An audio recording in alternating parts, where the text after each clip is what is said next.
Hey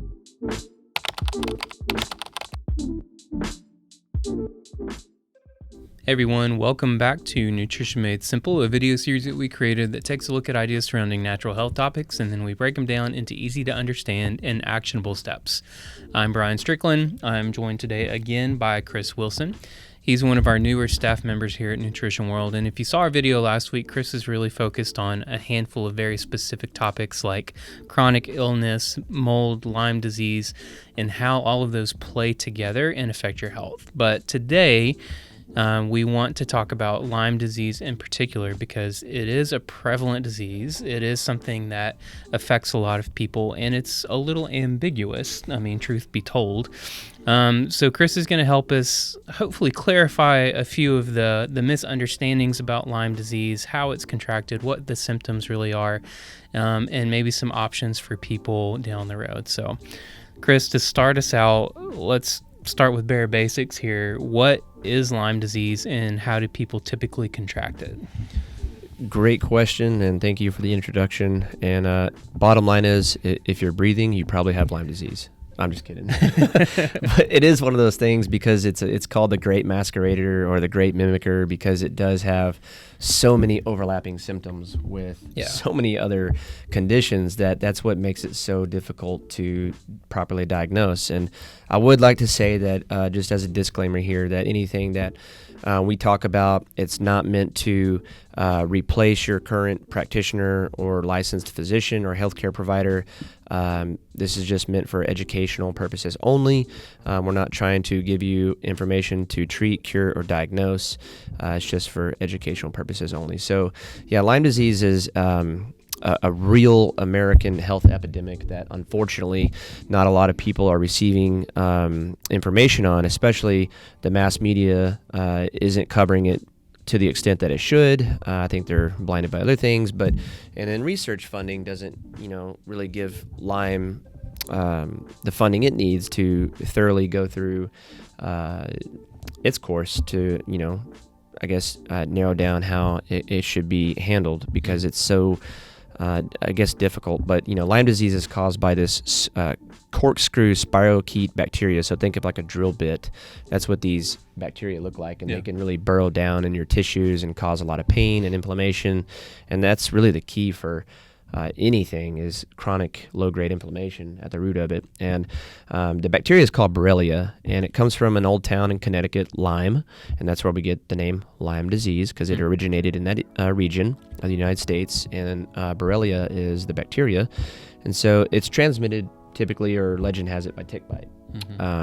According to expert Dr. Dietrich Klinghardt, as well as the Michigan Lyme Associate panel, it can be transmitted by fleas, lice, mosquitoes, even spiders or other mammals, and some even say it can be congenitally or sexually transmitted or even passed on through the placental womb or placental barrier in the womb. So a lot of other things to think about just besides the conventional thought process of the tick bite. So. Yeah, for sure.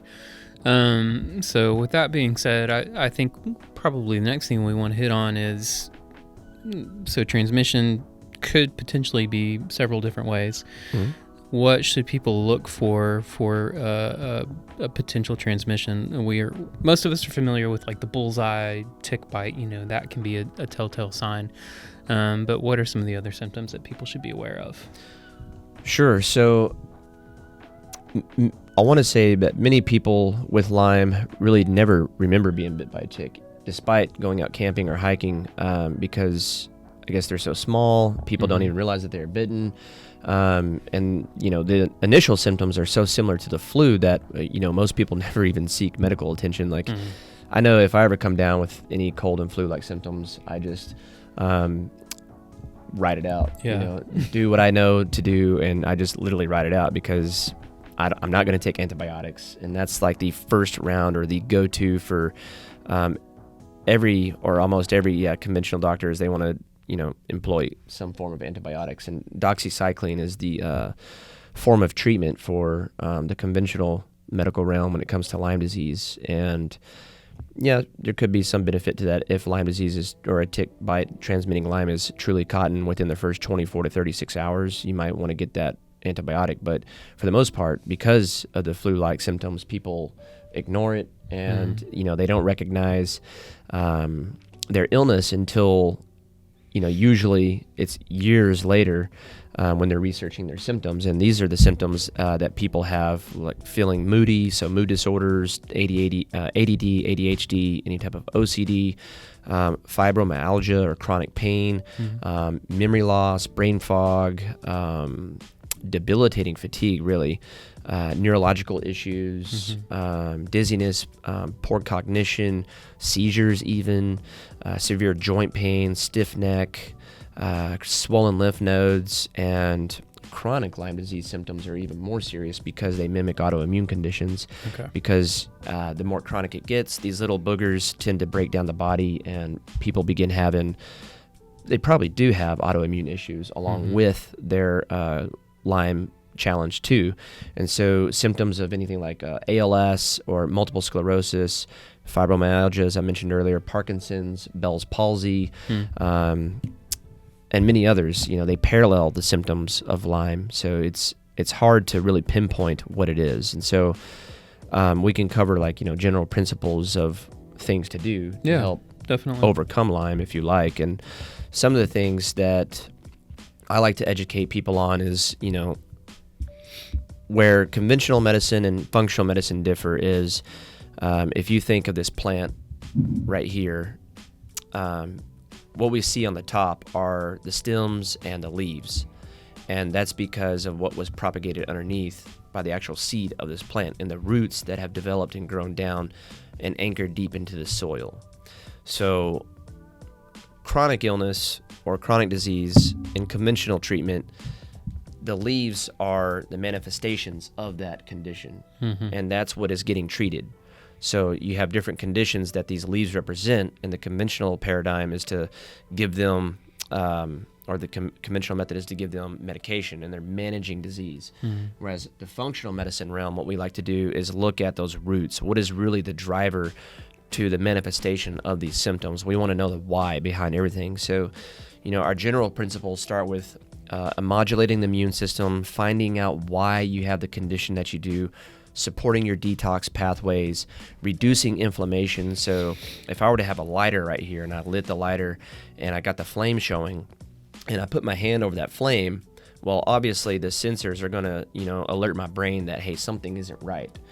And I wish it were that easy that we could recognize a flame anywhere, but it's oftentimes chronic low-grade inflammation that's gone array for so many years, and then that's when we start to have weight loss resistance, brain fog, joint pain, autoimmune-like conditions, and just that general malaise, that feeling that we don't like. And it's all about how do we put that flame out to lower the inflammation. And roughly 80% of our immune system resides in our gut health. And so if you think about our gut health today, we have to restore gut function to restore proper immune balance and balance out our hormones if we really want to get a hold of any type of inflammatory condition. And Lyme is one of those inflammatory conditions because, yes, it's a bacterial invader that we don't want in our system, but it's causing inflammation, if you will, like everything. Yeah, for sure. So with that being said, what about testing for Lyme to see if you actually have it? What is involved in that process? So the conventional method, it's a two-tiered process, and they use an ELISA antibody testing. And if you have an antibody present for Lyme, then they'll want to warrant further investigation by using the Western blot to diagnose Borrelia, to say that you have Lyme. But again, for most people, because they ignore the onset of symptoms, so just preface that the CDC states that there's 300,000 new cases of Lyme disease per year. Wow. But I believe it's much more prevalent than that because of the undiagnosis and unreporting that go on because of people ignoring those symptoms. And so I think that it's much, much higher than that. And if you are going to do, well, I just want to say that there really is no accurate testing. Okay. Traditional Lyme testing looks for those antibodies, and if the Borrelia, and that's only one of the bacteria that can complicate with Lyme, as there's co-infections that come along with it. One person may not have Borrelia, but they might have Babesia or Bartonella, or Ehrlichia or rickettsia or Rocky Mountain spotted fever or a host of other bacterial pathogens that come along with these little insects and critters that transmit these pathogens. And so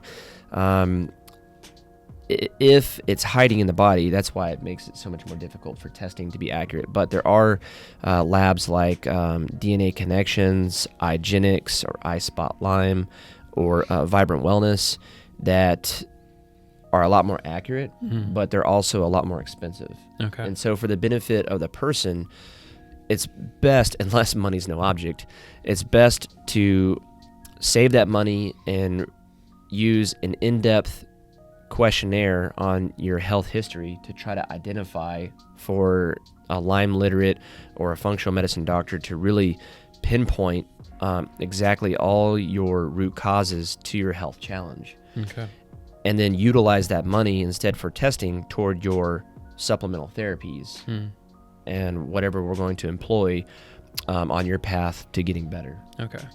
And that's a good segue kind of into our next step, which is practically, so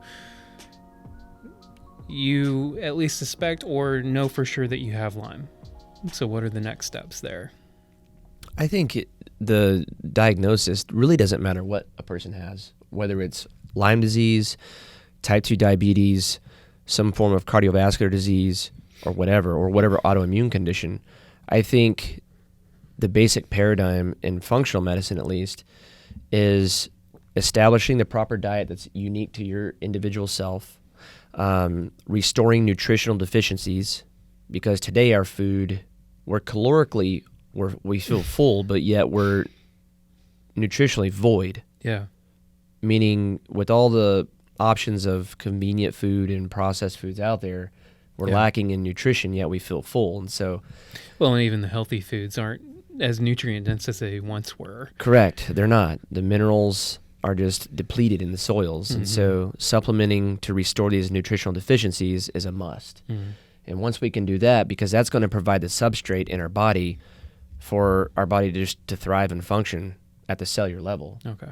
And supporting our detox pathways, because we live in the 21st century, and if you watched a video from last week on detox, we're inundated with chemicals everywhere. Yeah, for sure. From the air we breathe, the water we drink, the foods we eat, and to our own thoughts about our lifestyle and what we think.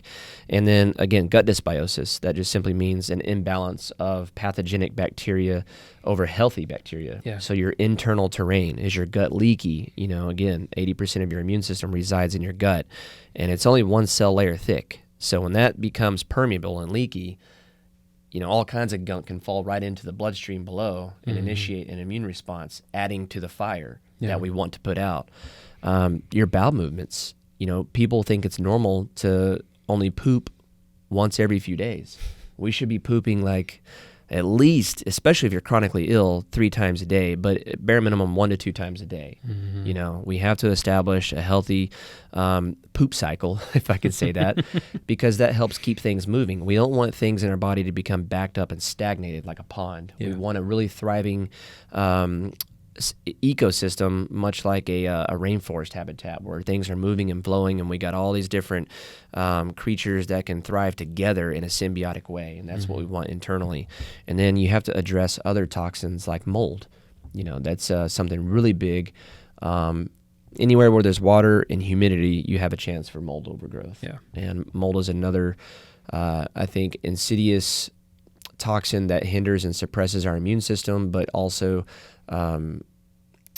doesn't get a lot of attention it deserves to. Yeah. And then heavy metals and other environmental toxins, and then putting all of these places, in our roadmap to greater health is, I think, key for anybody with Lyme disease or whatever. Yeah, for sure. To reduce inflammation. Man, that's so awesome. Thank you so much for clarifying some of that for us. Any last thoughts when it comes to Lyme? Sure. So whoever you're seeking for your treatment out there for Lyme, make sure that they know to have all of these other obstacles to look at. So reestablishing gut health, your adrenal health, balancing your hormones, reducing your inflammation, and looking at it from that standpoint, and not just how can we tackle Lyme alone, because it's a multi-therapeutic approach, because these symptoms and these chronic health conditions are multi-system and multifactorial. So we have to look at them in that way to put all the pieces together.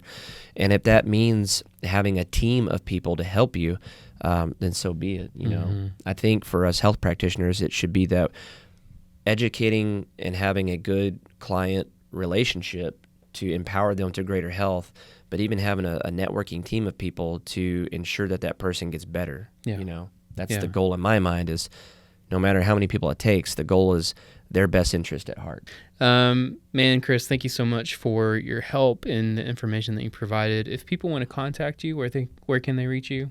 NutritionW.com, on the consultations tab. I'm listed under there, or you can reach me via email at Christopher@NutritionW.com. Perfect. Thanks, man. And thank you guys for watching again this week. Be sure to like and subscribe for more content exactly like this every single week. We're cranking out new videos all the time. We appreciate you watching. We hope that you have a wonderful week, and we'll see you next time on Nutrition Made Simple. Take care, everyone. See you later.